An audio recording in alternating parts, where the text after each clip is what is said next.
activo y también diplomado de la Academia de Derecho Internacional de La Haya.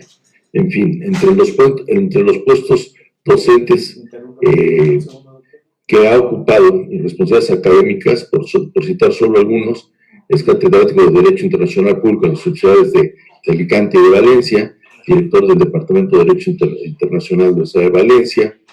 En su experiencia profesional ha sido asesor del Ministerio del Medio Ambiente en materia de convenios sobre la protección del medio ambiente marino, miembro del grupo de expertos jurídicos sobre el proyecto de enlace fijo Europa-África a través del Estrecho de Gibraltar, profesor visitante y permanente muchas veces en un sinnúmero de universidades, no solamente de Europa, sino también en América. Es un experto nacional destacado en el servicio jurídico de la Comisión de las Comunidades Europeas. En fin, ha sido también asesor internacional de la FAO, asesor de la Unión Europea en el proyecto de pesca. En fin, no podría yo acabar de nombrar y de mencionar tantas cosas. Entre las asociaciones científicas y títulos honorarios que tiene, es miembro del Instituto Hispano del Uso Americano de Derecho Internacional, es miembro del International Council of Environmental Law de la OICN, comendador de la Orden del Mérito Civil, ciudadano honorario del Estado de Texas. En fin, es un hombre que habla varios idiomas. Como les digo, es más fácil ver un poco de su trayectoria, tal vez en el Google, para ver incluso su vasta bibliografía que ha escrito.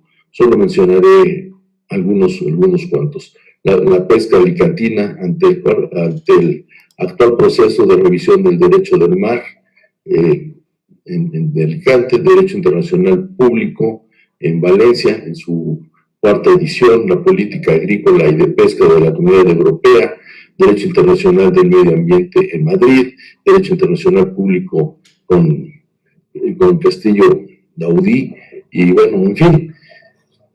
Otro que me llama mucho a mí la atención es la práctica internacional en materia de la responsabilidad por accidentes industriales catastróficos.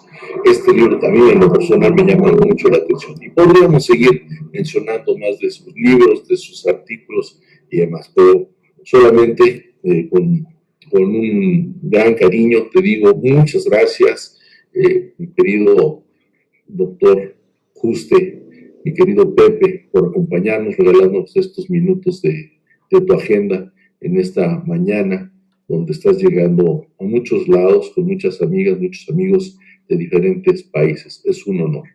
Y también presentar brevemente a mi querido amigo y hermano, el doctor Javier Vázquez Domínguez de Ecuador, también un gran académico, un gran participador, miembro de la Liga Mundial de Abogados Ambientalistas, un hombre inquieto que siempre está tanto en la parte académica como en la parte de la administración pública y también haciendo consultorías. En fin, también hoy se juntan dos hombres excepcionales, dos hombres que van haciendo y dejando una trayectoria que seguramente va a trascender a lo largo del desarrollo, el fortalecimiento del derecho ambiental, no solamente en sus respectivos países, sino que lo han compartido en otras latitudes con otros países hermanos. Y como siempre, pues yo quiero agradecer, antes de cederle el uso de la palabra a mi querido doctor Juste, a la Facultad de Derecho, en la persona de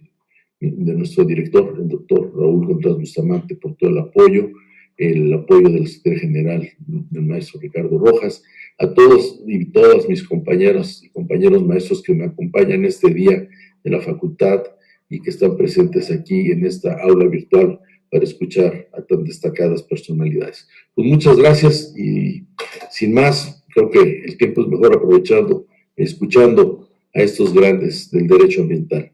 Mi querido José Juste Ruiz, mi querido doctor y amigo, adelante, por favor.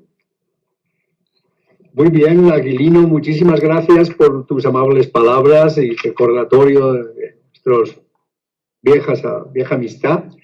En este momento me gustaría también saludar a todas las personas que están conectadas en todos los países de Latinoamérica y más allá.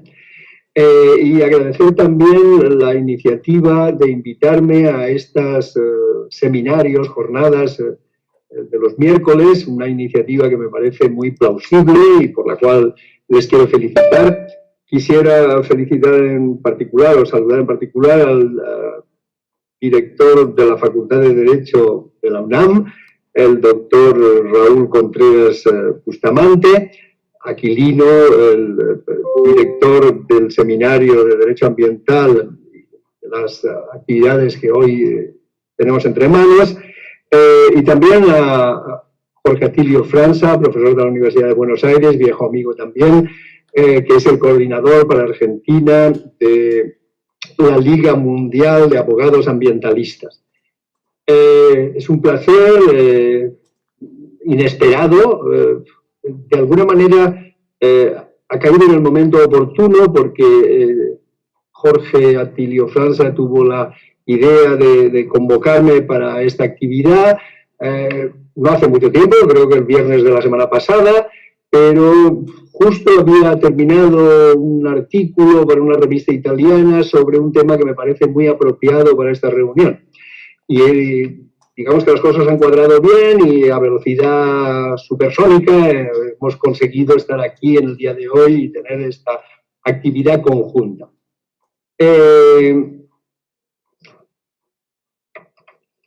Creo que tengo conciencia, no sé si acierto, pero de que esta Liga de Abogados Ambientalistas, como su denominación indica, está fundamentalmente compuesta por abogados y juristas que trabajan en la escala nacional.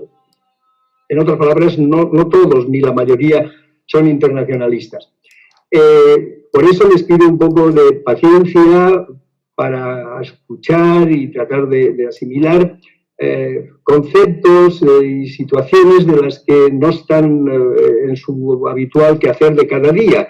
Pero, como siempre digo a mis estudiantes, la dimensión internacional del tema ambiental es una dimensión muy importante y yo creo que no será tiempo perdido. Son ustedes los que lo tienen que decir al final de la intervención y en el debate, pero simplemente se trata de una proyección de su actividad habitual hacia la esfera del derecho internacional ambiental, que es la mía. Los traigo yo a mi terreno y les invito a repasar conmigo un poco la situación. Antes de ir más allá, voy a poner el vídeo, el PowerPoint. Espera un momento. Aquí. Perfecto. Espero que lo vean. Este es el tema que he elegido, el derecho internacional ambiental, entre la evolución y la involución.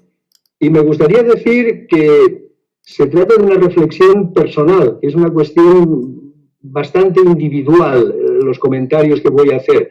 Obviamente no se trata de sentimientos personales, aunque también se trata de conclusiones a las que he llegado en esta etapa de mi vida, quizá influido por muchas cosas que tienen una dimensión emotiva más que científica, pero en todo caso no es una reflexión en el vacío, sino que está basada en experiencias, en lecturas y en datos que he podido recuperar en los últimos años. Pero es una propuesta de conceptualización de una situación según mi punto de vista, y no espero de ninguna manera que mi punto de vista sea el punto de vista de todos, es decir, que ustedes son muy libres, incluso les invitaría a que pasen lo que yo les diga por un filtro y respondan con sus propias ideas a este enigma que yo planteo, que consiste en saber si el derecho internacional ambiental avanza o retrocede. Esa es la cuestión en este momento histórico. ¿Y qué nos espera en los años próximos? Nos espera una evolución hacia el progreso en el derecho internacional ambiental o nos espera una involución, una regresión, una vuelta a épocas donde el derecho internacional ambiental no estaba evolucionado. Por eso les digo que yo les voy a comunicar mis reflexiones y espero que ustedes me comuniquen a continuación las suyas, empezando por las de nuestro comentarista y las de todos los oyentes que están cordialmente invitados a darme un feedback, a pasar por un filtro mis afirmaciones para darme cuenta de cuál es su punto de vista sobre esta misma situación.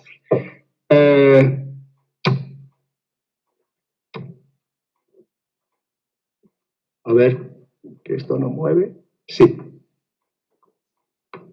Muy bien, pues vamos a empezar. En el punto de partida yo creo que cabe detectar unos cuantos signos alarmantes de la situación internacional, del derecho ambiental internacional.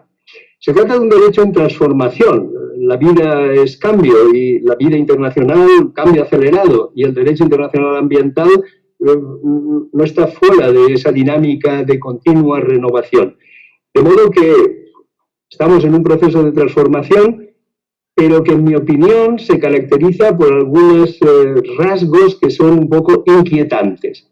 El derecho internacional ha crecido de una forma exponencial desde su aparición como tal sistema jurídico más o menos en la década de los 70, después de la Conferencia de Estocolmo, y ha producido más de 500 tratados ambientales en un periodo de 30 años. Esa es una productividad inmensa si uno lo compara con otras áreas del derecho internacional que van mucho más lentas y mucho más atrás. Pero ese progreso, esa multiplicación de instrumentos, ese abarcar todos los aspectos prácticamente de la problemática ambiental desde una dimensión internacional, ha producido algunos efectos secundarios no tan buenos, como la congestión normativa. Aparentemente se han celebrado demasiados tratados, cada uno con su vida propia, que deben convivir y conciliarse, y eso no es fácil. Por eso se ha hablado de congestión, como en el tráfico hay congestión, demasiados tratados, y ha producido también un efecto que los juristas han analizado, es un efecto de fragmentación. Estos 500 tratados, cada uno con su vida propia, con su sistema, con sus instituciones, con sus métodos, han producido un régimen que está extraordinariamente fragmentado. Y el que dice fragmentación dice probablemente lagunas en el sistema. No ha habido una fórmula de conciliación de toda esa amalgama de tratados y otros instrumentos aislados, y hay un proceso que los juristas califican de fragmentación. Además, más recientemente estamos asistiendo a un fenómeno de signo contrario, y es que ha habido una clara decadencia de la productividad convencional. Esos 500 tratados que yo hablaba se han celebrado en la década de los 70, de los 80 y de los 90, y hasta el año 2000. Pero a partir de ahí, en nuestro siglo, la productividad convencional ha descendido extraordinariamente. Obviamente hay casos aislados de tratados ambientales en el siglo XXI, por no citar más que ese, el de Escazú, que acaba de ser celebrado, sobre acceso a la información, participación del público y acceso a la justicia en materia de medio ambiente, que está a punto de entrar en vigor. Pero en los 20 años del siglo XXI no habrá más de 5 o 6 nuevos tratados. El tratado sobre el mercurio, casos aislados, casos puntuales. Incluso ahora hay un tratado en gestación en el marco de Naciones Unidas, que es el Tratado sobre la Protección de la Diversidad Biológica, el Acuerdo sobre Protección de la Diversidad Biológica en zonas más allá de la jurisdicción nacional, que Dios sabe si llegará a buen fin o no, porque está sometido a una gran división y conflicto en el seno de las instancias negociadoras. Pero bueno, a lo mejor fructifica, tendremos uno más, pero la productividad convencional ha decaído. La pregunta aquí es, ¿ha decaído como una especie de efecto normal de la congestión y multiplicación y proliferación de tratados acumulados en los últimos tiempos? ¿O ha decaído porque los estados le han dado la espalda al derecho internacional, a las obligaciones internacionales, y no quieren comprometerse a ningún precio mediante instrumentos vinculantes como son los tratados, donde las obligaciones están formuladas por escrito y donde es incuestionable que los tratados obligan a las partes y deben ser cumplidos de buena fe? Dejo pendiente la cuestión. ¿Es simplemente una decadencia natural de la productividad o es una vuelta de espaldas a las obligaciones jurídicas y un rechazo del derecho por parte de los Estados. Parece que algunos indicios podrían ir en esa dirección. Por ejemplo, los Estados prefieren cada vez más acudir, si es que hay que acudir al derecho, a normas de soft law, derecho blando, programático, declarativo, pero no vinculante jurídicamente. Y hoy en día, lo que yo he llamado ultra soft law, en los últimos tiempos han aparecido instrumentos jurídicos que no es que sean blandos, es que no tienen ningún contenido jurídico prácticamente tal. Algunos han sido útiles para sus fines, por ejemplo, los famosos Memorandum of Understanding, los MOUs, por ejemplo, en el terreno del control por el estado del puerto, de las actividades de los buques. Pues esos Memorandum of Understanding, que no son obligatorios, han cumplido una misión a lo largo del tiempo, bueno, bien está. Pero luego han venido los tratados que no tienen contenido obligatorio, como el Acuerdo de París sobre cambio climático, donde las obligaciones son voluntarias, y para un jurista obligaciones voluntarias es un contrasentido, y es una fórmula ya no de soft law, sino de ultra soft law. Y más aún, en tiempos recientes, en los foros internacionales se han rechazado los tratados, celebrar tratados, no quieren los Estados, se han dado la vuelta al soft law y al ultra soft law, y al final se prefieren las llamadas declaraciones políticas, con ese nombre, entre comillas, una declaración política, lo cual da a entender que los Estados no quieren compromiso de ningún tipo, ni duro, ni blando, ni superblando, quieren solamente declaraciones políticas. Ese fenómeno yo lo he detectado en los 2 últimos años en mis actividades de asesoramiento al Ministerio de Asuntos Exteriores en este momento, y me parece una realidad. Bueno, no es que me parece, es que está documentado en diversas actuaciones internacionales que se han producido en los últimos años, y que luego veremos en detalle en 2 casos concretos. De modo que estamos en esa situación de preferencia por un derecho cada vez más diluido hasta que sea puramente político, lo cual nos pone ante la tesitura de saber hacia dónde vamos. ¿Vamos hacia el abandono del derecho por la política? No lo sé. Bueno, sí lo sé, porque lo pone ahí, fuga del derecho internacional a la política ambiental. Mi impresión es que los Estados están saturados de derecho internacional, ambiental, no quieren ni poco, ni mucho, ni nada más, por lo menos en este momento histórico concreto, con los dirigentes mundiales que tenemos, y que como fórmula alternativa el único refugio es refugiarse en la política ambiental, en los debates y negociaciones continuados, donde se lleguen a orientaciones políticas de lo que debería hacerse, y no quieren ir mucho más allá. Bueno, toda esa evolución lleva a una situación donde se producen unos efectos decepcionantes. Yo creo que, yo detecto, y les pregunto si ustedes lo detectan también, una creciente incomunicación entre la ciencia y el derecho. Los órganos científicos y organismos dicen unas cosas y los Estados hacen caso omiso y no las trasladan en normas jurídicas que apliquen esos conocimientos científicos a las realidades de la vida. Para mí eso es una evidencia. Divorcio de la sociedad civil y de la acción intergubernamental. No solamente los Estados no escuchan a la ciencia, tampoco escuchan a la sociedad civil. La sociedad civil cada vez más se pronuncia de una forma clara y contundente, sobre todo la juventud, quieren que se actúe ya. Y los Estados, en el terreno ambiental, no responden. Cada vez más están alejados de las demandas reales de la sociedad civil. ¿A quién representan entonces los gobiernos del mundo?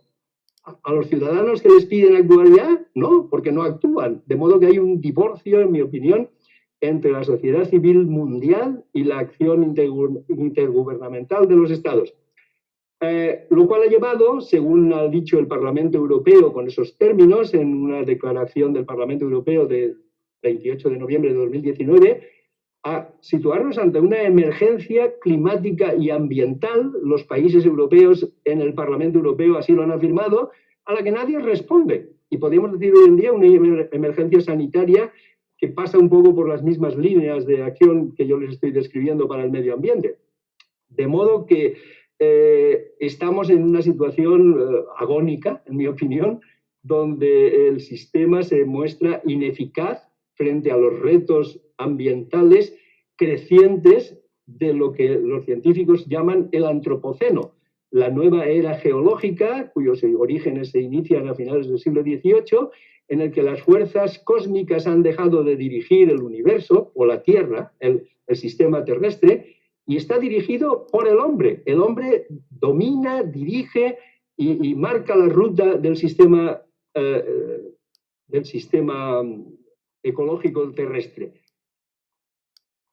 Y los medios que se ponen son menos que con anterioridad, o ninguno, de modo que el sistema es absolutamente ineficaz en los tiempos presentes.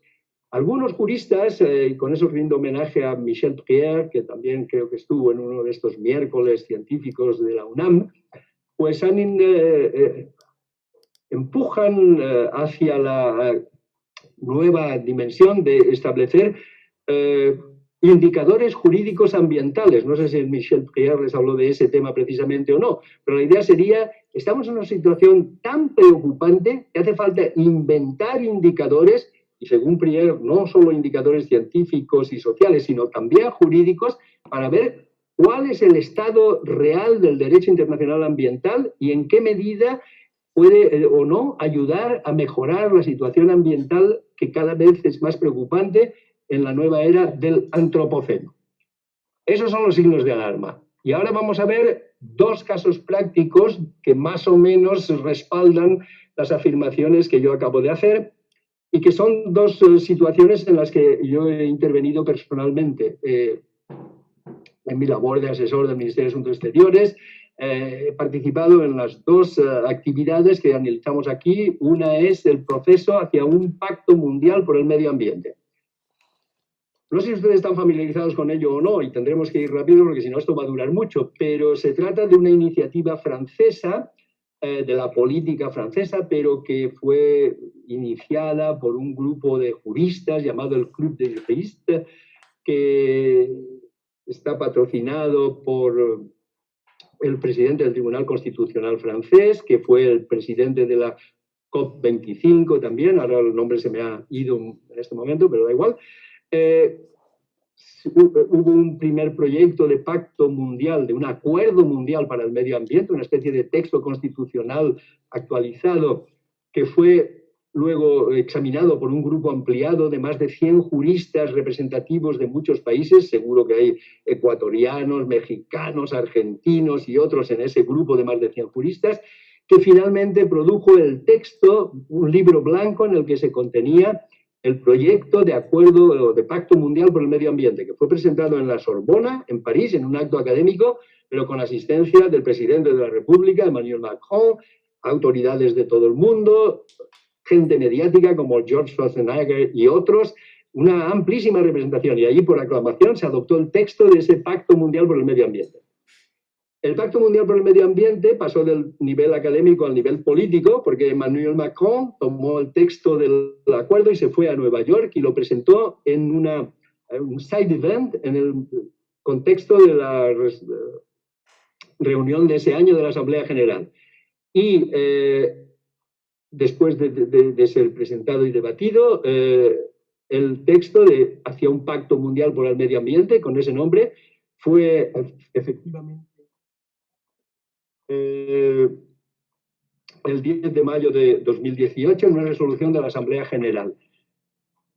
La resolución fue conflictiva y tuvo una amplia mayoría a favor, 139 estados, 5 estados en contra, entre los cuales se cuentan Rusia y los Estados Unidos y, bueno, tendría que mirar los papeles para ver cuáles son los otros, si ustedes están interesados luego lo miramos, pero el dato determinante es Rusia y los Estados Unidos votaron en contra y hubo 7 abstenciones, pero en fin, una gran mayoría, 153 estados a favor, que adoptó una resolución llamada hacia un pacto mundial por el medio ambiente. La resolución era más bien de carácter procedimental, porque con el debate que ahí se produjo, no se consiguió que el texto francés fuera un instrumento para los trabajos ulteriores. Y lo que se dijo es que habría un informe del secretario general sobre las lagunas del derecho internacional ambiental para detectar cuáles eran los problemas del sistema del derecho internacional ambiental Luego se establecería un grupo de trabajo especial sobre el tema de las lagunas en el derecho internacional ambiental, que se reunió 3 veces, en enero, marzo y mayo de 2019 en Nairobi. A esas reuniones asistí yo, en nombre de la delegación española. Y esas reuniones fueron altamente decepcionantes. Yo me decepcioné mucho por varios motivos. Uno es porque comprobé que el grupo de trabajo estaba dominado por las grandes potencias, que no querían un pacto mundial para el medio ambiente a ningún precio, pero principalmente los Estados Unidos y Rusia, que eran como los hermanos Marx, juntos ineludiblemente, pero con el, para mí, sorprendente apoyo de otros países. Arabia Saudí, países del Golfo, algunos sueltos, bueno, son países petroleros, a lo mejor quieren frenar por las razones propias del caso. Pero países latinoamericanos, Brasil y Argentina, a muerte con los Estados Unidos y Rusia contra el Pacto Internacional Mundial para el Medio Ambiente. A mí me parece algo absolutamente sorprendente y chocante. Yo no sé si los Estados Unidos hicieron una campaña diplomática por las capitales latinoamericanas o qué pasó, pero el caso es que Latinoamérica, como un solo hombre, apoyaba, liderada por Argentina y Brasil, la iniciativa contra el Pacto Mundial por el Medio Ambiente. El grupo de los 77 y China no fueron muy beligerantes, no eran contra el pacto, pero tampoco grandemente a favor. La Unión Europea, y eso fue para mí un gran shock psicológico, está absolutamente bloqueada en los foros internacionales cuando no tiene una competencia exclusiva. Si tiene una competencia exclusiva, la Unión Europea habla y los demás se callan, pero habla.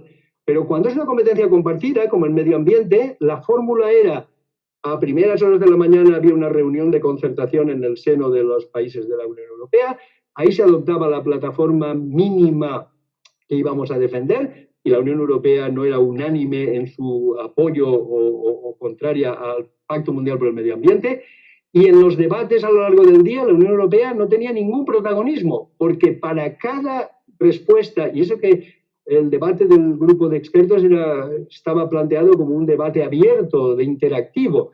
La Unión Europea no podía hablar, porque para cada cosa nueva que tendría que decir o responder, necesita una reunión previa que no se puede producir, porque es prácticamente imposible, con lo cual la Unión Europea tuvo la Unión Europea, que era la organización de la que surgía el proyecto, porque el proyecto es un proyecto iniciado por Francia, de modo que Francia y la Unión Europea en su conjunto no tuvieran ningún protagonismo en los debates del grupo de expertos.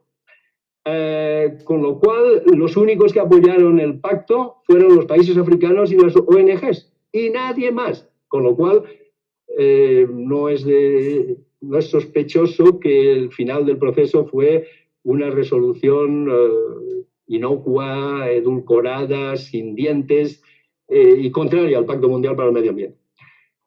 Los trabajos del grupo de expertos fueron llevados a la Asamblea General de nuevo, y la Asamblea General se limitó a hacer suyo el informe del grupo de expertos, y que no decía nada, que no era favorable al Pacto Mundial para el Medio Ambiente, y que únicamente decía en su parte operativa final que la Asamblea General pondrá en marcha un procedimiento para adoptar una declaración política. La palabra política fue puesta expresamente a solicitud de alguna de los países que he citado anteriormente, conmemorativa de la creación del PENUMA, en una declaración de alto nivel que se adoptará en el año 2022, si hay fondos suficientes. De modo que ¿a dónde ha ido el Pacto Mundial por el Medio Ambiente, que fue apoyado por 153 estados en la Asamblea General 3 años después? En la Asamblea General, a nada. A la promesa de que la UNEA, la Asamblea para el Medio Ambiente de la UNEP, preparará una declaración política que será adoptada en un acto solemne a gran nivel, a nivel de jefes de Estado y de Gobierno, probablemente en Nueva York en el año 2022, como conmemoración de la creación del PENUMA. Ni siquiera como conmemoración de la conferencia de Estocolmo, sino como conmemoración de la creación de un instrumento, el PENUMA, de un órgano administrativo al fin y al cabo. Eso es todo lo que los estados están dispuestos a admitir al día de hoy en este terreno. Las causas del fracaso, en mi opinión. Dominio de las grandes potencias bloquearon el debate y lo frustraron desde el día cero y contra eso no hay nada que hacer. Problemas procedimentales, yo pongo ahí el consenso, esa es una trampa mayor que las negociaciones internacionales presentan. El consenso tiene buen aspecto y tiene un aspecto legitimante, si se resuelven las cosas por consenso es que hay un apoyo mayoritario, pero el consenso sobre todo es un derecho de veto tácito. Cuando los Estados Unidos y Rusia no quieren una cosa, nunca habrá consenso. Si no lo quiere Brasil o Ecuador o España, puede que haya consenso, porque te van a forzar. Pero si son los Estados Unidos los que dicen esto yo no lo voy a poder aceptar, punto final, el debate ha muerto, porque tiene que llegarse a un consenso que ya una gran potencia, que nadie la puede empujar fuera de lo que él quiera, ha anunciado que no lo va a hacer. De modo que el consenso actuó como un filtro donde lo que no querían las grandes potencias no se podía debatir porque era inútil, porque no iba a haber consenso y por lo tanto había que ir a otras cosas. Y detrás de todo ello, una cierta idea de que en general, no solo las grandes potencias, sino todos los países parecían preferir las soluciones políticas. Empezando el primer día por un pacto mundial para el medio ambiente, acabaron al final con una resolución política que a todo el mundo le pareció medio bien. A mí me sorprendió que los representantes de la Unión Europea nos mandaron un mail a continuación felicitándose por el éxito de la reunión. A mí me parece que la reunión ha sido, a mí me parece, y a todos los que han escrito sobre el particular, un fracaso mayúsculo donde se empieza por querer un pacto mundial para el medio ambiente que sea la base constitutiva del futuro de innovación del derecho internacional ambiental y se acaba con una posible declaración política que está actualmente en preparación, que veremos lo que dice, pero en todo caso será política y para conmemorar la creación del PENUMA. Pues bien está, pero no creo que haya que felicitarse. Bueno, el segundo ejemplo, no sé si estoy tardando demasiado, es el de la COP25 Chile-Madrid sobre cambio climático, la última reunión de las partes en los instrumentos sobre cambio climático. Este se celebró en Madrid después de haber tenido que... Se hubiera tenido que celebrar en Chile, pero no fue posible por los problemas sociales y políticos en ese momento y al final fue una conferencia híbrida. La presidencia chilena y la organización chilena, pero el foro Madrid. Y así empezó en la conferencia de Chile-Madrid sobre cambio climático, unos inicios bastante dudosos también. Bueno, pues no sé hasta qué punto ustedes están familiarizados con el sistema de cambio climático, pero rápido recordatorio, se trata de un régimen compuesto por 3 tratados distintos. La COP tenía que revisar 3 tratados distintos. El Convenio Marco de Naciones Unidas sobre Cambio Climático de 1992, un instrumento marco que marca los objetivos, los principios, define los órganos de aplicación y enuncia los compromisos diluidos que se buscará establecer. El Protocolo de Kioto, que es como un texto más de carácter reglamentario, por así decir, donde ya hay letra pequeña y se dice cuáles son las reducciones obligatorias que cada uno de los países enumerados en el anexo B del Protocolo de Kioto, con un porcentaje de reducción específico, deberá aplicar en el periodo de cumplimiento entre 2008 y 2012 y que en su conjunto equivale a una reducción de los niveles globales de emisión de gases de efecto invernadero de un 5% por debajo de los que existían en el año 1990. Ese es el reglamento que establece el Protocolo de Kioto, que como ustedes ven no se aplica a todos los estados, no se aplica a los países en desarrollo, se aplica únicamente a los más o menos 40 estados del bloque occidental y de países en transición a una economía de mercado, pero no a los países en desarrollo. Y luego ha venido el Acuerdo de París de 2015, uno de los últimos acuerdos que se han podido celebrar, fruto de una coyuntura histórica probablemente irrepetible, con el influjo del presidente Obama y una dinámica coyuntural un poco distinta de la que vivimos hoy en día, que fue aclamado como la gran invención, el nuevo acuerdo mundial sobre el clima que nos va a salvar de ese problema. El texto del Acuerdo de París establece una nueva estrategia, cambia la estrategia anterior y pasa de actuar sobre la fuente del problema, sobre los orígenes del problema, las emisiones, ya no trata de reducir las emisiones, pasa a mantener estable la temperatura del planeta, pasa de las causas a los efectos. Ya no vamos a reducir las emisiones, ahora vamos a controlar que la temperatura media del planeta no aumente más de 2 grados centígrados en el tiempo y, si es posible, no aumente más de 1,5 grados centígrados. Esto es que hay un cambio de estrategia o de técnica, ya no es reducir las emisiones, sino que es vigilar la temperatura mundial para que no suba demasiado. ¿Cómo se hará? Pues respecto a la mitigación, se hará mediante las llamadas contribuciones voluntarias determinadas a nivel nacional, National Determined Contributions. Cada estado, por sí y ante sí, determinará en qué medida quiere contribuir a el esfuerzo para que la temperatura del planeta no vaya donde no queremos que vaya.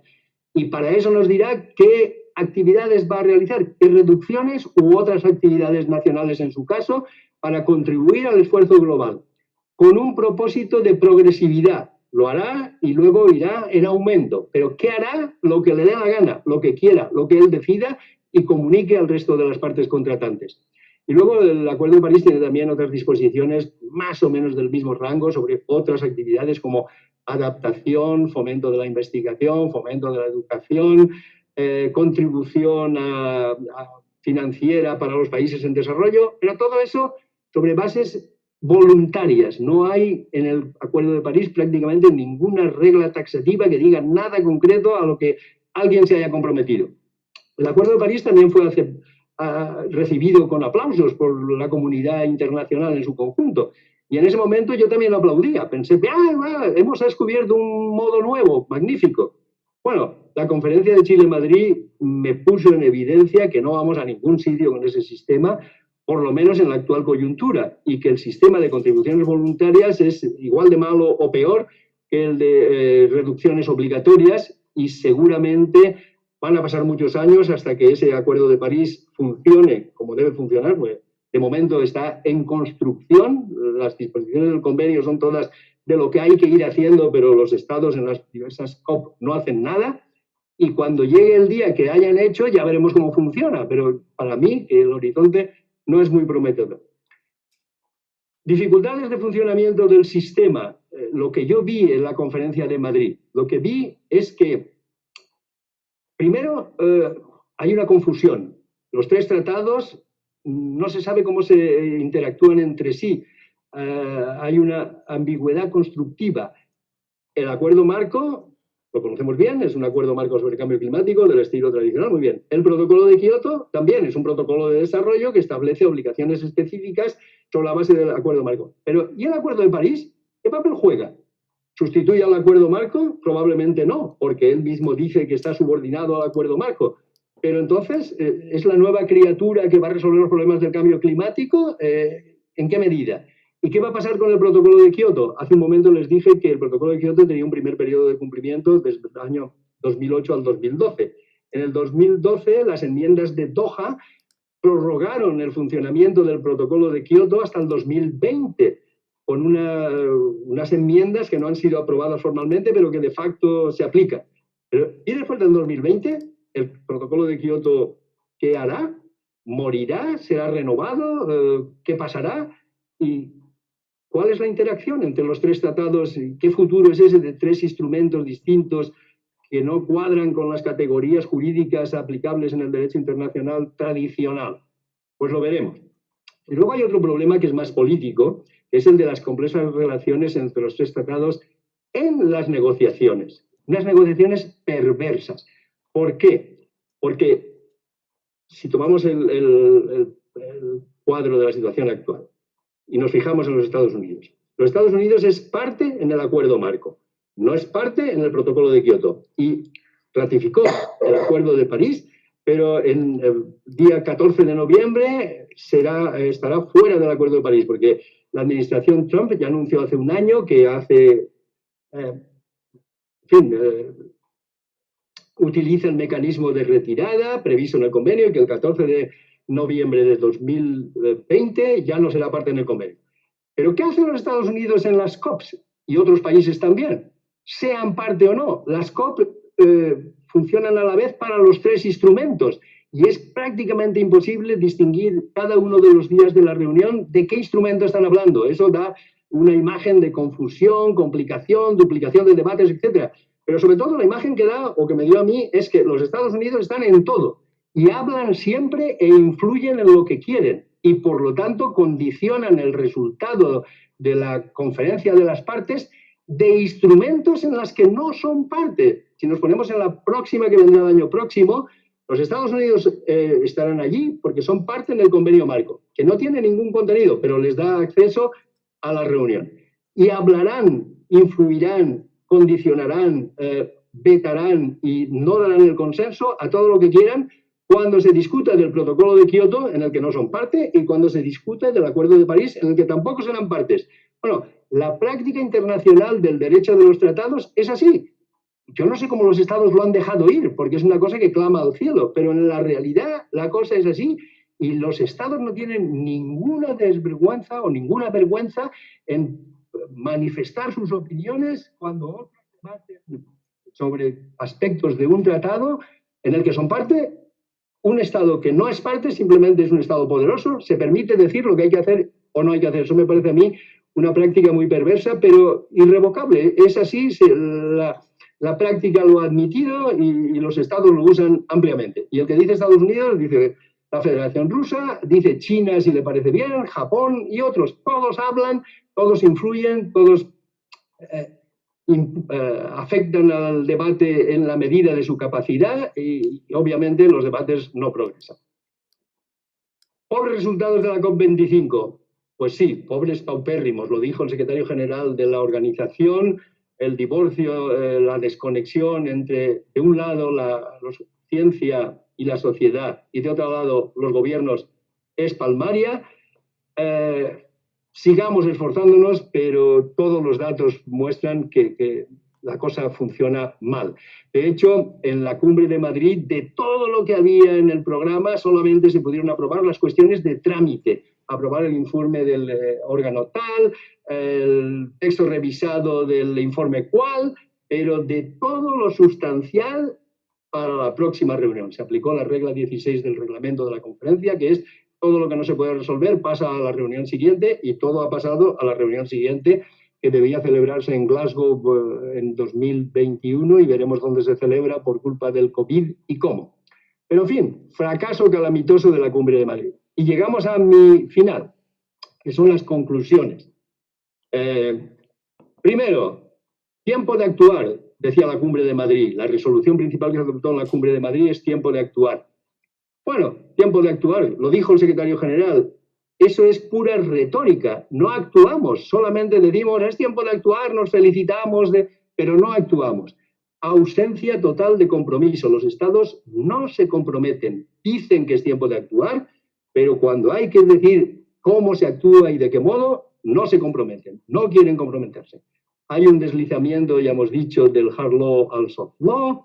Hay una preferencia por la negociación continua. Los estados prefieren negociaciones continuas con grandes cumbres masivas, con presencia de todas las instancias representativas de la sociedad, más bien pro forma que otra cosa, con una sección oficial para los gobiernos y una sección abierta para las ONGs y todos los demás, y pocas interconexiones y en todo caso ningún efecto práctico.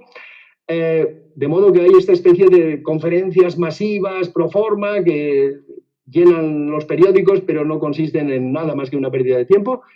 Y luego hay un predominio de la política sobre el derecho internacional ambiental. En mi opinión, vivimos los tiempos de la política, no vivimos ya tiempos del derecho. Mi amigo Pierre no le gusta que yo diga eso, pero es mi convicción. O sea, yo creo que estamos en una época, ojalá cambie, pero estamos en una época donde es claro que los estados rechazan el derecho internacional y se refugian en la política y en las conferencias y en la retórica vacía de contenido.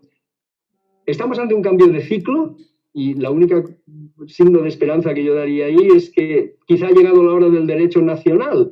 Parece que una parte de la orientación de las negociaciones internacionales es basta de derecho internacional, que cada Estado haga lo que quiera a escala nacional, o que hagan cosas, pero a escala nacional.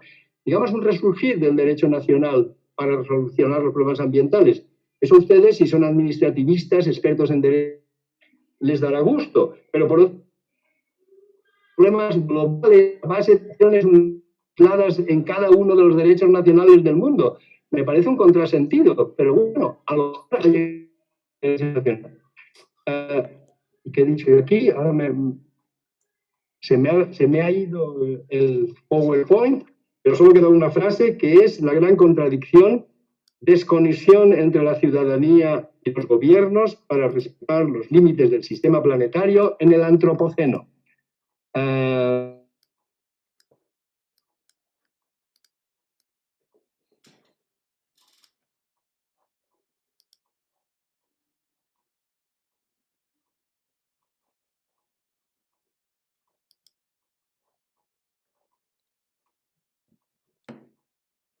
Desconexión entre la ciudadanía y los gobiernos para respetar los límites del sistema planetario en el antropoceno. Bueno, me pregunto si he estropeado algo y si ustedes me oyen. Se te oye correctamente, bien. Se me oye, y incluso sí, ahora sí. se me ve. Muy bien. Sí. Bueno, pues no sé cuánto tiempo he consumido, porque me he vuelto muy pesado con el paso del tiempo, pero he terminado. Muchas gracias por su atención. No, al contrario, creo que nos dejas mucho que reflexionar, pero también creo que nos dejas un poco espantados con las conclusiones. Las conclusiones son muy certeras, pero creo que sí es un momento de pasar a los derechos nacionales, pero creo que también cada país está enfrentando diferentes retos, por no decir problemas, y México no es la excepción. Tenemos en estos momentos cosas muy duras, que hay que enfrentar en cuanto a la parte de la ciencia, de la investigación, con la extinción de los fideicomisos, en fin, yo creo que te entiendo, sí entiendo el mensaje, pero creo que no hay que desanimarnos y seguir empujando, porque yo creo que sí también hay que redimensionar la parte nacional, también la parte internacional es muy importante, porque creo que esa es la que en un momento dado nos puede dar nuevos horizontes, nuevas esperanzas. Y esta penúltima frase que utilizaste, la de que vivimos tiempos de la política y no del derecho, es totalmente. Pero el tema es que cuando no hay esa voluntad política, pues entonces tampoco estamos viviendo nada alentador ni que nos permita pensar que esto podría cambiar en un momento dado. Entonces yo creo que sí, la fuerza está en hombres y mujeres en la academia que puedan seguir dando ese rumbo para poder desarrollar, implementar, fortalecer el derecho ambiental nacional e internacional. Entonces, yo ahí lo dejo, un poco espantado con tu cierre, pero real, eso también, eso hay que decirlo. Veo ahí la cara de Carrie también, que también creo que también quedó asustada, ella es internacionalista, y bueno, los demás yo creo que hicieron silencio, pero yo creo que todos estamos en lo mismo. O sea, más que el susto, es la gran reflexión a la que estás convocando, y creo que ojalá podamos ir de tu mano trabajando todos estos temas y poder apoyar, sumarnos y que no quede nada más en todo lo que has estudiado, sino cómo poder implementar nuevas fórmulas, nuevas formas. Y lo que dice el doctor Michel es cierto, y con esto cierro. Hay que buscar y apuntar hacia estos indicadores de cumplimiento de las normas jurídicas. Bueno, pues yo creo que dos grandes pensamientos, dos grandes estudios de dos grandes hombres como son tú y Michelle, pues se encuentran a lo mejor no en una coincidencia, pero sí en una realidad. Entonces, ahí es donde hay que estar y hay que vivir, en las realidades, y poder hacer y luchar, implementar algo por tener un mundo mejor. Gracias, mi querido Pepe. Voy a dar la palabra a Javier Vázquez para ir al comentario de la reflexión y de la conclusión de tu ponencia. Muchas gracias, Pepe. Javier, por favor. Muchas gracias, Aquilino, y un saludo con todos nuevamente. Me siento muy honrado y me siento muy pequeño poder comentar sobre las palabras del doctor Juste. Sin embargo, considero y comparto mucho de su pensamiento, lo he dicho ya en otros eventos y en otros espacios, precisamente con la Liga. El derecho ambiental considero que es el toque de piedra del derecho ambiental. El derecho internacional es el toque de piedra del derecho ambiental. El derecho ambiental nace y se desarrolla en gran medida, ¿desde dónde? Desde el derecho internacional. Su punto de partida es conocido por todos, tiene su origen en la Convención sobre el Medio Humano de 1972 en Estocolmo. Empero algo, medio humano. Recordemos esto, medio humano. Por todo lado decimos el medio ambiente, la Convención sobre el Medio Ambiente. No, a las cosas hay que decirlas por su nombre. Se llamaba el medio humano y se llama. No esto como un problema, sino como en un enfoque en el que se abordó el tema. Ahora bien, si desde el sentido clásico del derecho entendemos que su razón óntica es la de atender y la de solucionar problemas humanos, en consecuencia debemos entender que si es que no antropomorfizamos la norma, la misma carece de efectividad. Y ese considero que es el gran problema. ¿Por qué? Porque el ser humano se considera aparte de la naturaleza y del medio ambiente. Al hablar de derecho ambiental estamos hablando de una manera objetiva de los problemas que tiene el hombre frente al aprovechamiento de los recursos naturales y su relación con los otros seres vivos. En consecuencia de factores económicos derivados del referido aprovechamiento. Eso es el derecho ambiental. Mucho se habla, mucho se discute en foros nacionales, en foros internacionales sobre la necesidad imperativa de proteger al ambiente. Poco se lo hace. Se han creado doctrinas conspirativas, se han creado doctrinas marxistas desde la línea ambiental e inclusive posiciones radicales que han enfrentado a los seres humanos. Posiciones tan radicales como incluso llegar a manifestar la necesidad de que el hombre desaparezca de la faz de la Tierra, desde una posición extrema del biocentrismo. Sin embargo, independiente de si decidimos tomar una postura de un biocentrismo o de un antropocentrismo, creo que en ambos casos el hombre y su conducta juegan un papel trascendental como sujeto activo y pasivo. De igual manera, cuando hablamos de soft law o de hard law, nos enfrentamos nuevamente a esta posición dicotómica entre el humano y el ambiente. Sin embargo, de ello, empero, lo que realmente se necesita hacer es generar una conciencia mundial, una conciencia global sobre la necesidad que tiene el hombre de los recursos bióticos y abióticos que le brinda la naturaleza y el medio ambiente, y aprender a vivir con ellos.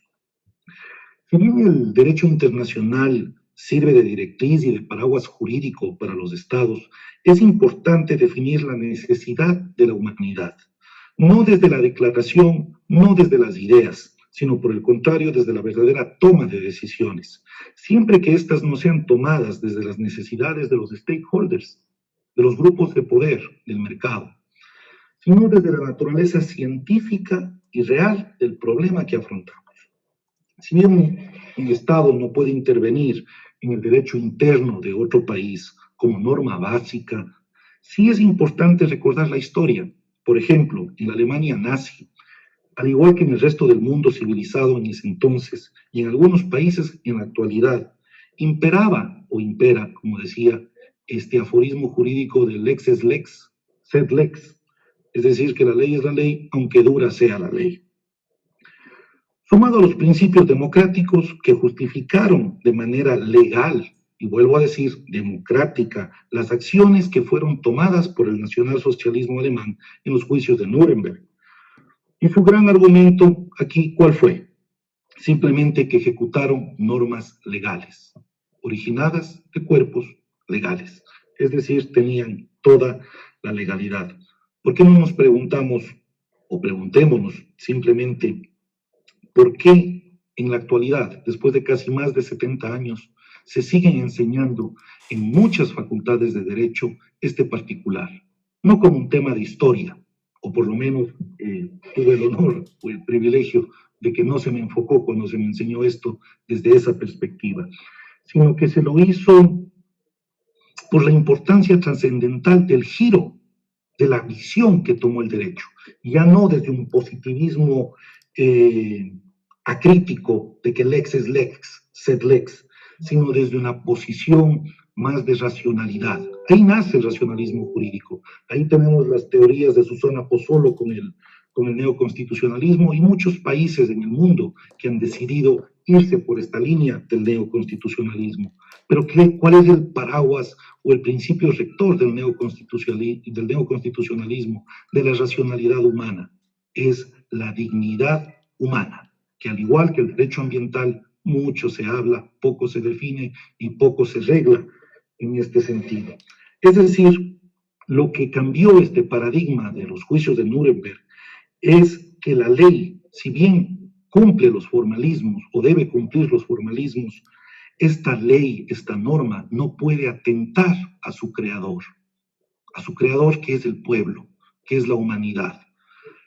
Las decisiones políticas y jurídicas que se toman en torno al ambiente y a la naturaleza, ¿acaso no afectan al ser humano? ¿Acaso no afectan a la dignidad de los seres humanos? ¿Acaso las consecuencias de los impactos ambientales no contribuyen a los cordones de miseria en las ciudades?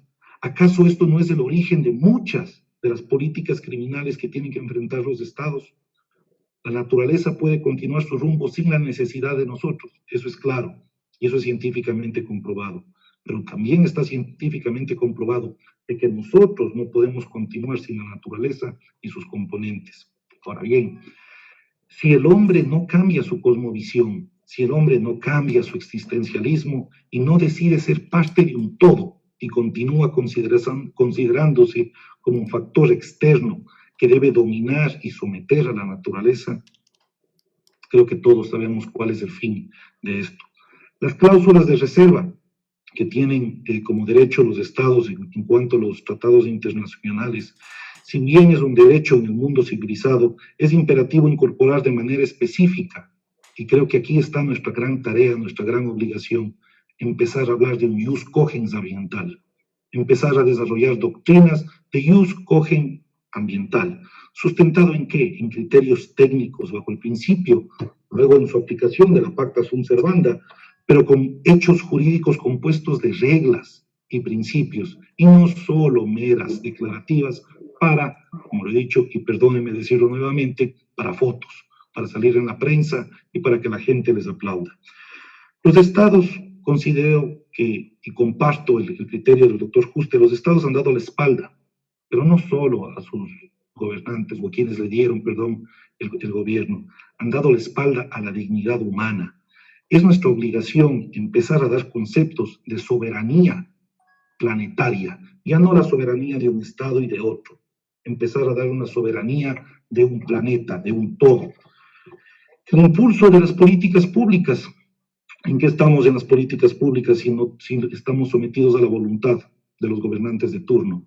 Y ellos a la vez están sometidos a las voluntades de los stakeholders, ellos están sometidos a la voluntad de quienes les pusieron en el gobierno y están limitados en la toma de sus decisiones a la capacidad económica de respuesta que tienen cada uno de los estados. Esta pandemia es evidente que más allá que ha afectado la vida de muchos seres humanos, también ha sido un gran retroceso en el tema ambiental. Se han dado transferencias de partidas presupuestarias destinadas, por ejemplo, al medio ambiente, con el fin de cubrir otras necesidades, y cada vez vamos más para atrás en el tema ambiental. Siempre se habla de que la ley o los gobernantes deben atender a la ciencia, deben atender a las razones. Tenemos los instrumentos, sí, el principio de prevención, el principio de precaución. Preguntémonos, ¿qué hacemos? La Corte Interamericana, en el caso de Latinoamérica, fue una opinión consultiva en el 2018 que ya habló sobre ¿qué? Sobre el medio humano, sobre el medio ambiente humano. Entendamos, sí, este tema que alguna vez me preguntaron por qué yo siempre redundo o piensan que redundo entre naturaleza y medio ambiente. No es lo mismo. naturaleza es donde que no hay presencia antrópica y medio es donde que sí existe presencia antrópica. ¿Qué es lo que ha dicho la Corte Interamericana? Ha hablado sobre la convivencia antrópica, no sobre cuidar a la naturaleza. Mi país, Ecuador, hizo la foto, hizo la noticia. El Ecuador reconoce los derechos de la naturaleza, pero ¿cuáles son? Leamos la Constitución del Ecuador y yo siento pena y vergüenza por lo que dice la Constitución. No dice nada, simplemente es un tema declarativo. Finalmente, sin polemizar, yo creo que de nada sirven las acciones individuales de los estados cuando vivimos en un todo, cuando vivimos en un planeta. De nada me sirve que un estado haga todos los esfuerzos y los demás estados no hacen absolutamente nada. Y por eso yo invito a que empecemos a desarrollar una postura seria sobre el jus cogens ambiental. Empecemos a desarrollar este tema. El derecho internacional no aplica en el Estado. Bueno, si le queremos ver de esa forma, pero también recordemos la definición básica que daba Héctor Fixamudio sobre el derecho internacional, y decía que el derecho internacional es derecho nacional, pero de fuente internacional. Finalmente, solo para acotar a las palabras finales del doctor Juste, yo diría que no gobierna los que pensamos que gobierna. El que gobierna es el mercado, no el derecho y tampoco los políticos. Muchísimas gracias, Aquilino. Espero haber podido hacer algún aporte reflexivo sobre este tema tan apasionante y que nos preocupa y nos mantiene a todos activos. Pues sí, creo que tanto tú como el doctor Juste, hoy creo que todos nos volteamos a ver, nos quedamos viendo la pantalla fijamente porque es el momento verdaderamente de estas reflexiones y de ver cuáles van a ser esos nuevos derroteros, esos nuevos caminos, pero como bien lo han señalado los dos, ¿cómo? ¿Qué vamos a hacer para verdaderamente poner esto en marcha, este redimensionamiento a nivel nacional, a nivel internacional? La eficacia, la efectividad de nuestras leyes, de nuestras normas, en fin, son muchas cosas. Yo creo que hoy se quedan aquí en el tintero, en la pantalla, mucho que pensar, mucho que reflexionar, pero sobre todo yo creo que mucho para poder poner en marcha en nuestro caso, desde el seminario, algunas tesis, algunos artículos, algunas cosas y poder aportar también en este pensamiento tan claro, tan profundo que hoy ustedes han vertido y que invita, y perdón que esté tan reiterativo, a esta reflexión profunda. Pues no sé si alguien quiere hacer uso de la palabra, todavía tenemos unos minutitos, entonces levanten la manita ya sea en la pantalla o ahí en el chat para que Tere nos vaya avisando. A ver, doctor Fernando Montes de Oca.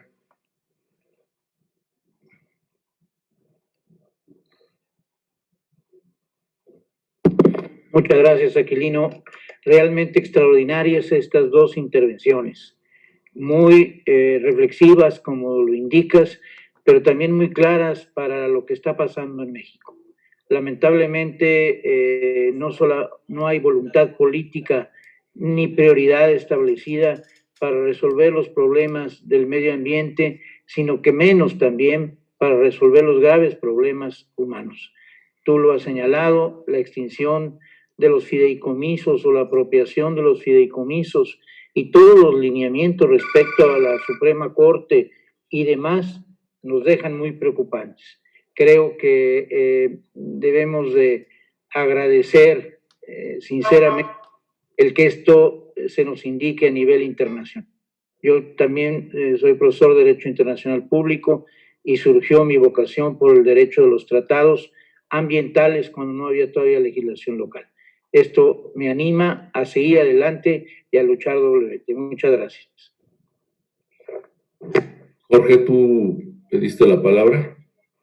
Sí, maestro Aquilino. Primero, felicitar a el conferencista, excelente, y el comentarista, excelente. Ahora, esta cruda realidad que nos deja choqueados a todos, ¿no? Yo quería poner un enfoque optimista doctrinario y hablo de la doctrina franciscana, hablo de Laudato Si, de Fraterni Tutti y un gran jurista italiano, Luigi Ferraioli, que escribió Derechos y Garantías, la ley del más débil, con prólogo del jurista español perfecto Andrés Ibáñez, nos habla de la necesidad para combatir el problema del cambio climático, las armas nucleares, el hambre, principio 1 y 2 de los objetivos de la Agenda 2030, la falta de medicamentos, el problema de los migrantes ambientales climáticos y el coronavirus, un desajuste entre la realidad del mundo y la forma jurídica y política con la que se tratan los gobiernos. Él habla de la necesidad de crear una constitución para el planeta Tierra que sustente la base, la tutela de los derechos humanos y a pasar al dominio público planetario a través de Naciones Unidas bienes colectivos como el agua, el aire, las grandes glaciares y las grandes forestas. El monopolio de la fuerza militar por la ONU, manteniendo la soberanía de los estados y un fisco global planetario capaz de financiar los derechos sociales a la educación, la salud y la alimentación básica, que también sería el cumplimiento de los objetivos 1-2 de la Agenda 2030. Entonces, pregunto al doctor Juste Ruiz, ¿cómo ve estas ideas de Luigi Ferraioli? ¿Coinciden con lo que ustedes hicieron en Naciones Unidas?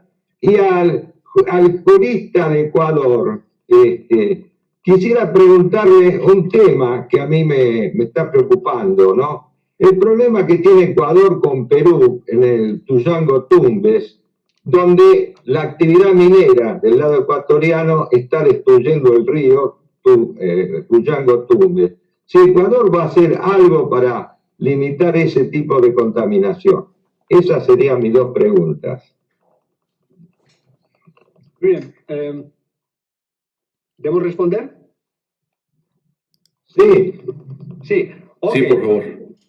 Pues muy rápidamente, las ideas del doctor Ferraioli son muy sugerentes y ambiciosas y optimistas, pero era en cierta manera lo que se proponía el Pacto Mundial para el Medio Ambiente, que tenía la ventaja de no ser una propuesta de un autor, sino de un gobierno de la Unión Europea, el gobierno francés.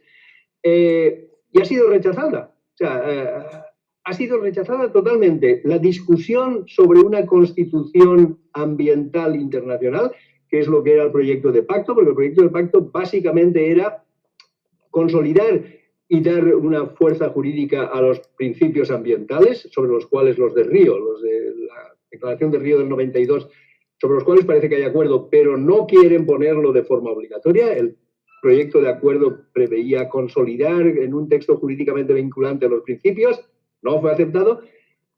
Proclamar el derecho humano al medio ambiente como un derecho humano universal, no fue aceptado. Y luego toda una serie de pequeños derechos más específicos y más concretos que completaban los 35 y pico artículos del proyecto de pacto.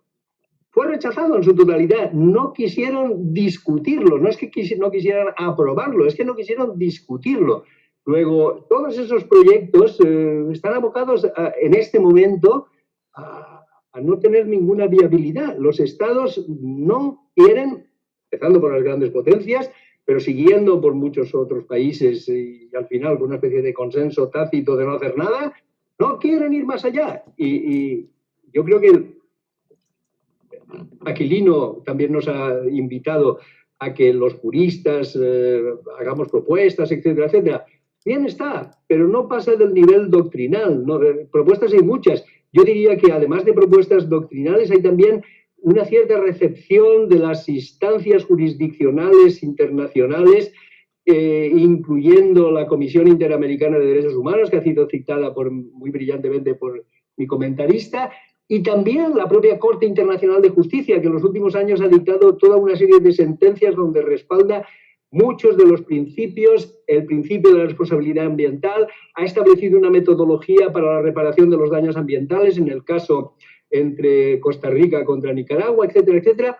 Bueno, el mundo del derecho sigue su curso, pero los políticos no lo saben, no están informados, no quieren saberlo.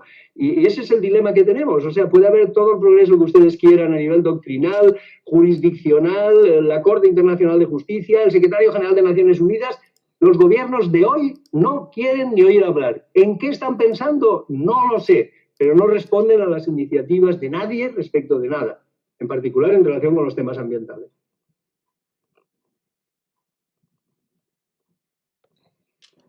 Javier. El micrófono. Bueno, respecto de la pregunta, debo señalar que no soy funcionario del Ministerio del Ambiente. Sin embargo, la ley nos franquea varias opciones, ¿no? Tengo entendido que ya existe una demanda en contra del Estado ecuatoriano. También existe ingresado denuncias en la Comisión Interamericana de Derechos Humanos. Tendríamos que esperar que la Comisión Interamericana de Derechos Humanos siga su procedimiento y que luego posteriormente lo derive a la Corte Interamericana de Derechos Humanos para que ya dentro de la capacidad jurisdiccional de la Corte Interamericana se lo pueda resolver. Particularmente, no es solo la minería. Te comento, Jorge, la minería no es el único problema.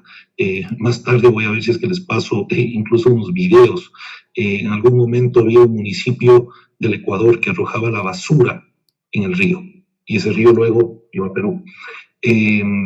Aquí creo que debemos dejar de lado falsos patriotismos o ideas nacionalistas absurdas. Aquí estamos hablando de una manera objetiva el derecho ambiental y sus consecuencias en el hombre, en la dignidad humana. No es digno, para mí es una contaminación, para mí se deben tomar acciones. Lamentablemente no se han tomado acciones efectivas.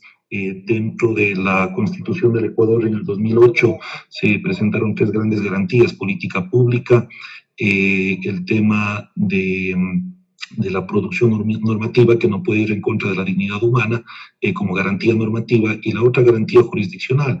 Nosotros tenemos aquí desde Ecuador la acción de protección, que es igual, con mayores efectos que la acción de amparo tal vez que tienen en México y en otros países. La acción de protección ataca el problema de manera inmediata, se toman medidas de reparación e inclusive tenemos medidas cautelares que están sustentadas en el humo del buen derecho.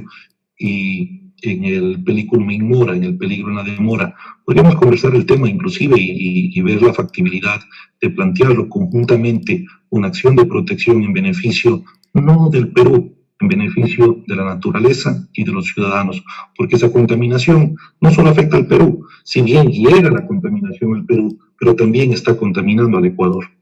Es lo que te puedo decir, querido Jorge. Bueno, muchas gracias.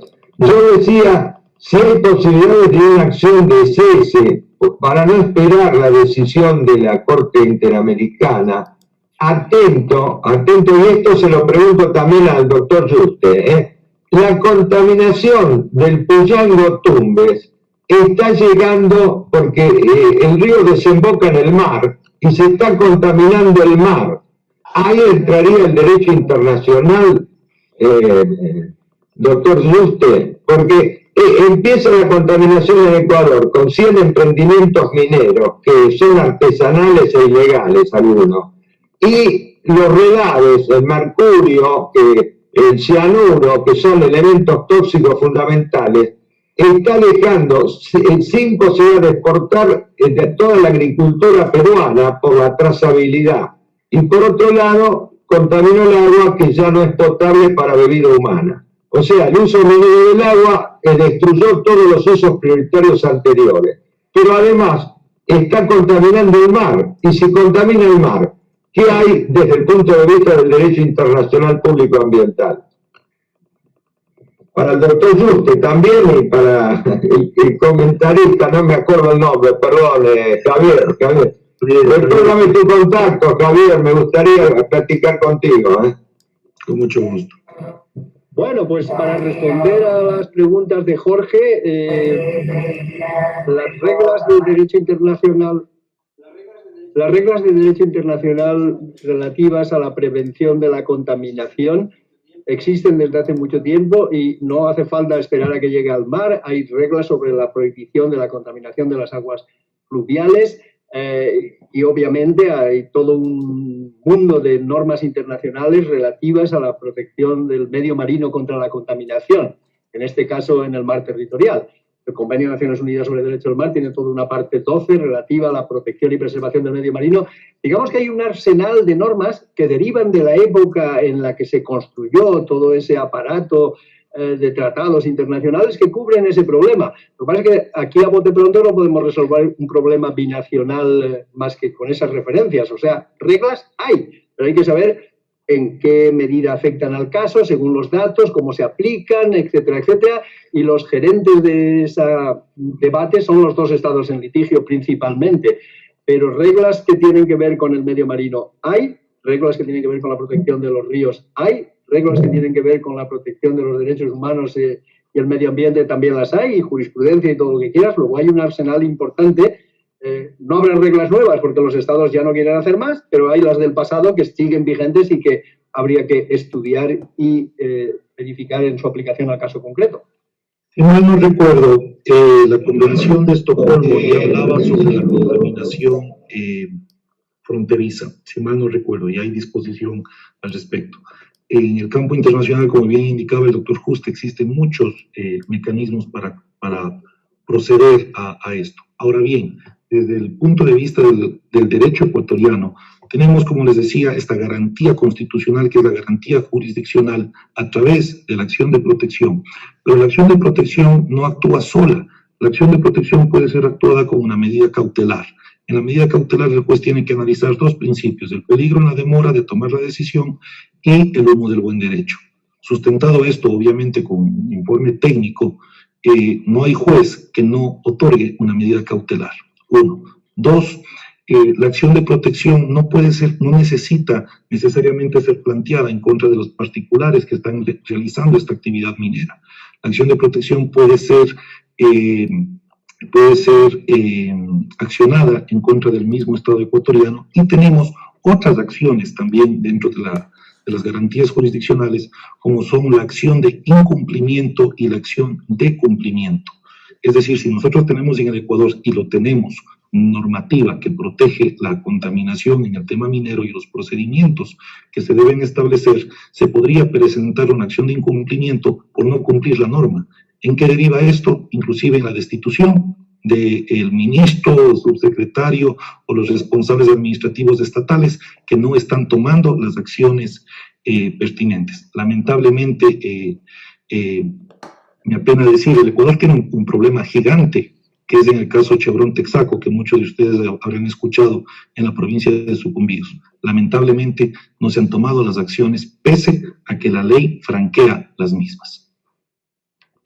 Ok, vamos a...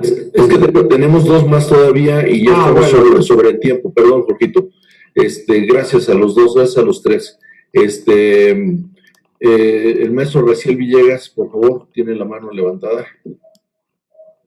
Muchas gracias, buenos días a todos y muchas felicidades. Ha sido un tema tremendamente abordado, súper interesante, súper concreto. Maestro Juste, yo quisiera hacerle un comentario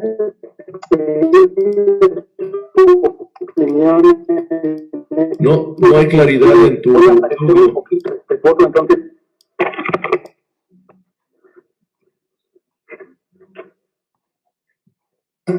¿Ahora se ve mejor? Ahora sí. Sí. ¿Ahora se ve mejor? Sí, sí. Sí, sí. Ok. Decía maestro Juste que voy a ser hasta un poquito irrespetuoso, así que ofrezco disculpas desde ahora. Cuando estudiaba yo la licenciatura en Derecho, que teníamos la materia de Derecho Internacional Público, yo le decía a mi maestro, y se molestaba, que la asignatura tal vez se debería llamar Teoría del Derecho Internacional Público, porque en la práctica realmente se hacía lo que querían las grandes potencias, que realmente se hacía lo que querían los gringos. Entonces, con lo que usted estuvo platicando ahorita, yo quisiera saber qué tan acertado o qué tan equivocado estaba con eso. Esa es la primera parte. La segunda parte, usted dice que el Acuerdo de París es un acuerdo en el que realmente las obligaciones son voluntarias, lo cual efectivamente genera un shock.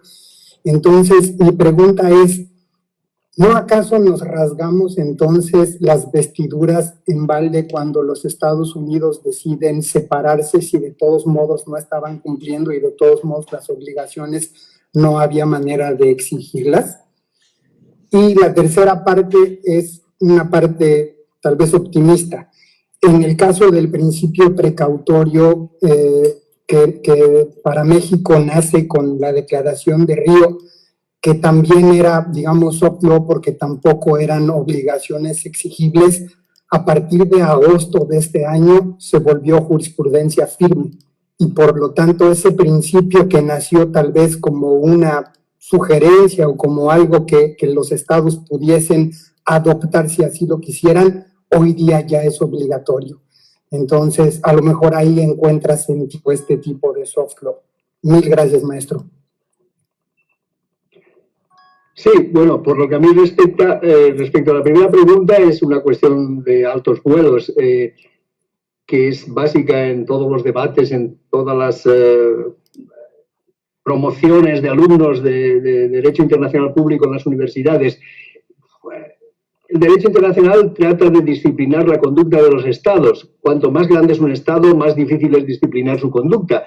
Sin embargo, el derecho internacional, que nació en el siglo XVI, lleva muchos años de experiencia en la materia y ha habido épocas más fructíferas donde la conducta de los estados, incluidos las grandes potencias, ha podido ser disciplinada de una forma más severa. Hoy en día tengo yo la impresión de que la presencia efectiva del derecho internacional en general y del medio ambiente en particular está decayendo en este momento histórico, y como contrapartida la presencia y dominación de las grandes potencias, que siempre han sido un poco incontrolables, ahora son ya definitivamente incontrolables en este momento histórico. Lo único que habría que esperar es que sea un ciclo y que el derecho internacional, que tuvo una vigencia mayor y ahora está un poco en decadencia, vuelva a aumentar su capacidad de acción. Y la otra cosa que ha dicho, sí, es real, si el Acuerdo de París no tiene obligaciones concretas, que los Estados Unidos estén dentro o fuera es prácticamente irrelevante. Bueno, pero es simbólico. Cuando se adoptó el Acuerdo de París y la humanidad se felicitó y Obama en cierta manera impulsó que ese paso fuera posible, simbólicamente era un momento positivo en las relaciones internacionales. La desaparición de una gran potencia por la puerta falsa en un momento donde estamos en una emergencia ambiental, pues simbólicamente, aunque jurídicamente tenga poco impacto concreto, es preocupante, o sea, es preocupante. Y luego, si además esa potencia que se retira sigue presente en las conferencias de las partes y bloquea todo lo que no le gusta, pues es perverso, además de preocupante, y eso es lo que yo podría decir al respecto. De todas formas, antes de que nos vayamos, hay una cuestión que yo tengo un poco que suscitar frente a ustedes, y es que muchas veces he dudado, a lo mejor yo me equivoco, a lo mejor mi visión de lo que pasó en el grupo de expertos que se reunió en Nairobi en el año 2019, a lo mejor la razón la tenían ellos, a lo mejor ya hay demasiado derecho internacional, a lo mejor un pacto por el medio ambiente, una constitución mundial, son ideas locas que no deberían prosperar. No lo sé, yo a veces he dudado, al final del camino he tomado una posición, que es: ellos están equivocados. Un pacto mundial por el medio ambiente sería bueno. Una constitución mundial también. La proclamación del derecho humano al medio ambiente también. Pero a lo mejor estoy equivocado. ¿Ustedes qué opinan? Hay personas que piensan que un análisis realista de la situación actual implica que los estados hacen bien en no querer avanzar en el derecho internacional ambiental, cerrar ese capítulo y pasar a otras cosas, a la política, al derecho nacional, al derecho comparado, al soft law y ultra soft law? ¿Hay algo de razón en esta actitud? ¿O ustedes, igual que yo, piensan que es una actitud desnortada y perjudicial? Ahorita que le quieran dar alguno su opinión, doctor, tenemos una última participación del doctor Edwin Vegas Gallo de Perú, en lo que preparan uno o dos gentes esta respuesta que usted ha comentado. Edwin. Gracias, doctor Aquilino. Saludos al doctor Yuste y al doctor Javier. La respuesta a la pregunta del doctor Yuste es precisamente lo que quería comentar. Es el modelo, muy bien. Es el modelo de desarrollo imperante, es el neoliberalismo con el extractivismo que hace que los estados sean, voy a usar una palabra castellana, blandengues, timoratos, no progresistas ni con visión de futuro. Cuando Pepe Yuste hablaba, y le digo Pepe porque en algún momento nos presentó Gabriel Real y Ramón Martín Mateo en Alicante. Hombre, encantado. Hombre, donde hice mi doctorado. Bueno, entonces ese es el problema de los estados, blandengues. Y Jorge Franza lo ha comentado, tenemos un problema aquí entre una contaminación binacional que lo vamos a trabajar, Javier, desde hoy te invito para el día 31 de octubre, ojalá nos pueda acompañar Pepe Yuste y con el auspicio de Aquilino, que lo asumimos. Pero vuelvo a la pregunta, es el modelo de desarrollo imperante, es el neoliberalismo que al sistema simplemente lo ve como mercancía para lucrar y no les interesa para nada los derechos humanos, a pesar de que en el último informe del relator de Naciones Unidas de Derechos Humanos, y Pepe, tú lo debes de conocer, a David Boyd, habla que es necesaria una biosfera saludable para trabajar el tema de derechos humanos. Ayer, la mala noticia, y por eso es que quería intervenir, Perú ha mandado al archivo el acuerdo de Escazú con el manido tema de que está atentando contra la soberanía. Y no se reconoce que es un tema de derecho humano, es un tema de que se están matando a los defensores ambientales. En el Perú ya van como 6, 7 que están trabajando en estos temas de lesa humanidad. Entonces, si el modelo de desarrollo le importa un bledo, y discúlpeme la expresión, es un término español, el sistema biológico, obviamente va a venir lo que Jorge Franza nos dice, el hambre. Y aquí termino. Es posible pensar que en pleno siglo XXI, con esta riqueza biológica que tenemos en el país, este año hayan caído 1 millón de jóvenes niños, jóvenes niñas, adolescentes en pobreza extrema, o en Honduras que con $1.6 viven. Entonces ese es el problema, el modelo de desarrollo, y lo que comentó el doctor Yuste, y mi respeto, mi querido doctor, muy acertada la pregunta, la intervención, lo mismo de Javier, y como siempre este tópico ha llenado los espacios académicos. Ese es el problema cuando la política rebasa al derecho, cuando hay un divorcio entre las ciencias sociales o jurídicas con las ciencias económicas y prima la economía. Entonces es el modelo el que está fallando. Ahí no hay bienestar, sino hay malestar. Por eso es que tenemos que en el país más neoliberalista de Sudamérica, que es Chile, ahí están todos los problemas que está, y se van el 25 de octubre a un cambio de constitución. Y muy bien lo comentó Javier, ¿de qué me vale tener una constitución biocéntrica como Ecuador y Bolivia cuando hay graves problemas de calidad de vida? Yo lo dejo ahí, como siempre, gracias a Aquilino y a la orden. Muchas gracias, don José, y muchas gracias, don Javier. Gracias. Solo quería aprovechar, Aquilino, por favor, sé que estamos contra tiempo, quería saludarle al doctor Edwin, que fue mi profesor hace algunos años en una maestría.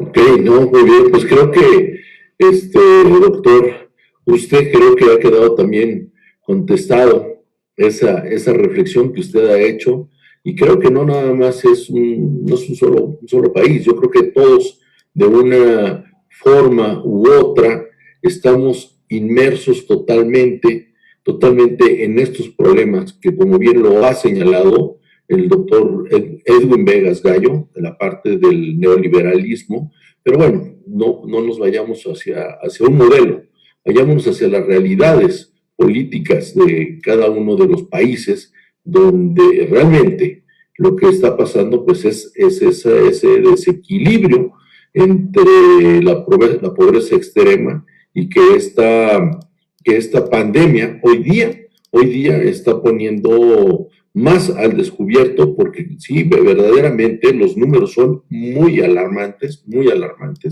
y el poder adquisitivo, perdón, a nivel mundial se está perdiendo.